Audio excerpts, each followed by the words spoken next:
Thank you so much, Tseho. Spotify has launched a documentary featuring chart-topping Kwaito and Amapiano musicians like Oskido, Thandiswa Mazwai, young Stunna, and Uncle Waffles. This is in honor of Freedom Day. The documentary, titled Freedom Sounds from Kwaito to Amapiano, premiered at a private event in Sandton on Tuesday.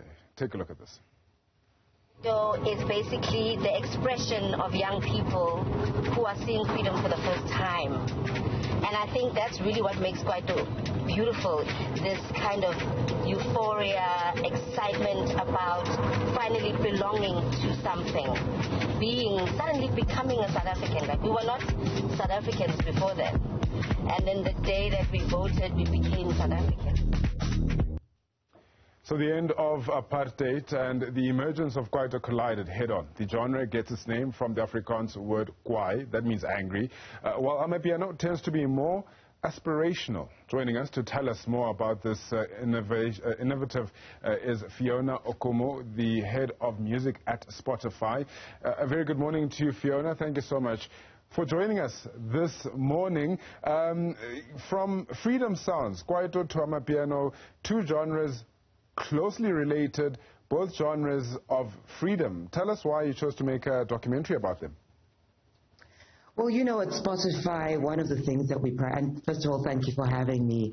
At Spotify, we prioritize our creators, right? The creators are literally the spine of what it is that we do, which is trying to make the best audio experience for our listeners. And we try to honor the legacy or the context of their stories. So for us with this documentary, what we were trying to do is trace the lineage between Kwaito music, which is the music from, 1994 South Africa. That's really when it came to a head, and that coincided with a time that is obviously significant for the history of South Africa.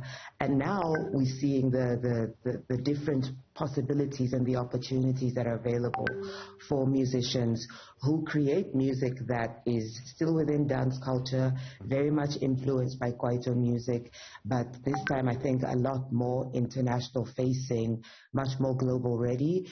And I think that is the role that Spotify is trying to play, in the sense that where in 94 maybe we did not have all of the technology that we have today to make discovery possible. But in the streaming era that we find ourselves in, we're able to take our music to the world and beyond. Yeah, I mean, two genres that really resonate with a lot of people in the world. You made this documentary just 13 minutes long, but there's so much substance in it. And of course, there's more to both these genres. How difficult was it to fit all of that into, 12 minutes and 53 seconds? Extremely difficult if you consider the rich and the layered history of South African dance music. The music has evolved. It never was just a straight line from Kwaito straight to Amapiano. So many different detours we've had, different waves of deep house and Afro house. And then there was music like Tom and all these kinds of different rhythmic sounds that have taken influence in different cycles over the last 30 years, if you can believe. It's been about 30 years since democracy was a thing in South Africa. So it wasn't the easiest, but it was absolutely the most rewarding thing, just to remind ourselves of how far we've come. There was a time when music had to be distributed in a very specific way. You had to buy it on CDs. You could only consume it at a show. And now, we have playlists, and now we have editors at Spotify who are committed to making sure that the music is found in any part of the world. And for me, I think that is a very powerful shift in when we talk about who is in charge of the power of distribution of music. I think that now creators have this opportunity to be much more international facing because of technology, and that's a great thing. That's what we're celebrating. Yeah, the liberation that music gives now, especially in this day and age, transcends borders. Like what we see, Kwaito and Amapiano being heavily streamed in Germany, for instance. With this docu, you released 2 playlists. I just want to touch on those. The Freedom Sounds and Kwaito Classics. Freedom Sounds, the likes of Letambulu, Mango Groove, Bongeningema, Brahu, with Kwaito Classics, Trompis, Mapaputsi, Pumshaka, Mdu, I mean, the legends. Why those 2 sounds? Why did you choose those 2 sounds to accompany this documentary in particular?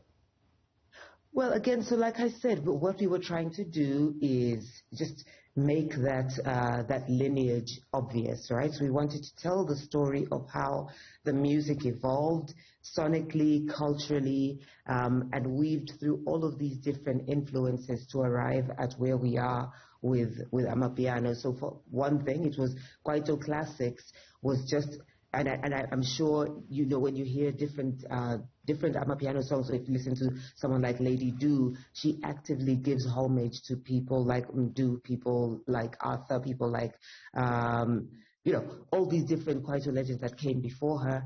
And so in a way, this Kwaito playlist, Kwaito Classics, is that. It's an homage to the legends that came before and the songs that define the genre over the years. And then the Sounds of Freedom really is, it's a general statement to what music has always meant to South Africans.